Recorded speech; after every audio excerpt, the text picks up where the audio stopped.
At the edge of the Caribbean, where the waves crash endlessly against black rock and salt hangs thick in the air, there stands a fortress. Its walls are made of stone hauled by hands, long turned to dust, and its cannons once pointed at the horizon in defiance of invaders. Today, it is silent. Tourists may walk its corridors in daylight, but as the sun sets, the locals give it a different name, the Forgotten Fortress. It was built during the height of colonial expansion. The empire that ruled the seas demanded protection for its fleets, and so massive walls were raised on the island's shore. Thousands of enslaved men and women were forced to cut, lift, and drag stones beneath the sun. Many died before the fortress was even finished. Their bodies were buried beneath the foundations. Their names were never recorded. Soon after its completion, the fortress became a prison. Rebellious slaves, pirates, and dissidents were thrown into its dungeons. The cells were small, damp, and airless. Prisoners chained together in darkness often spoke of whispers that were not their own. Guards dismissed the stories as madness born of hunger, yet more than one soldier refused to enter the lower chambers after nightfall. Legends grew quickly.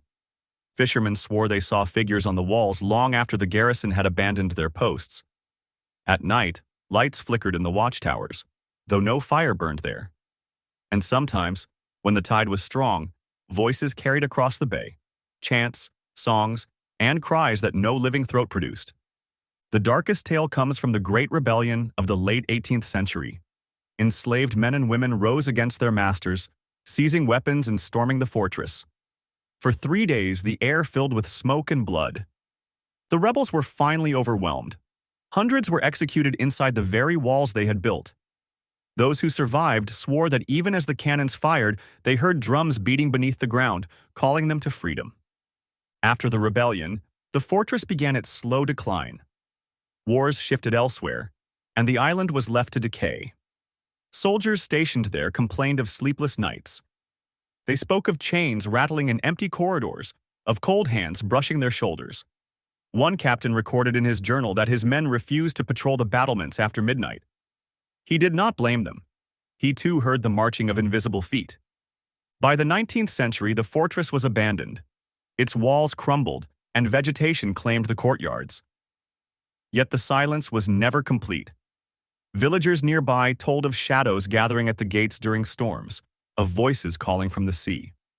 Children dared each other to step inside, but few lasted more than a minute before fleeing in terror. Archaeologists who studied the site in the 20th century confirmed what locals always believed.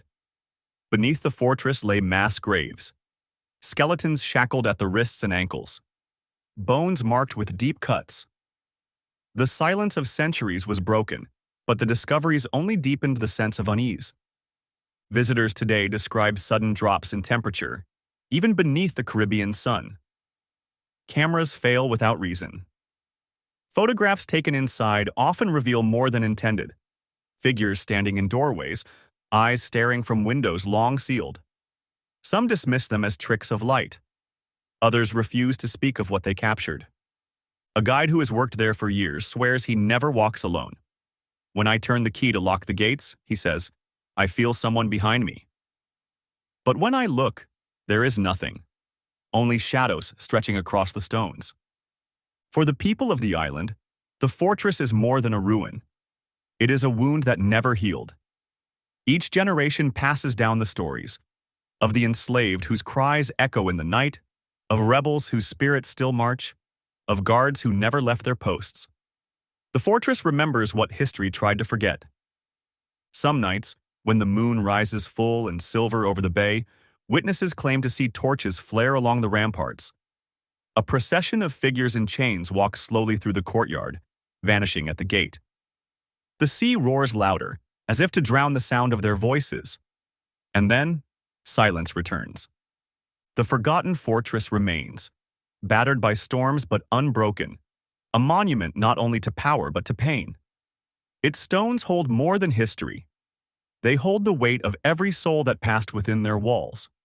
Perhaps that is why it endures, not just as ruins on a forgotten island, but as a reminder that the past never truly dies. The fortress waits, its gates still open, its shadows still restless. And those who enter may hear what generations have heard before, the echoes of chains, the march of the unseen, and the voices of those who will not be silenced. Even in abandonment, the fortress lives on. And those who step inside quickly understand why it was given its name. The place is not merely forgotten by men. It has been claimed by the dead.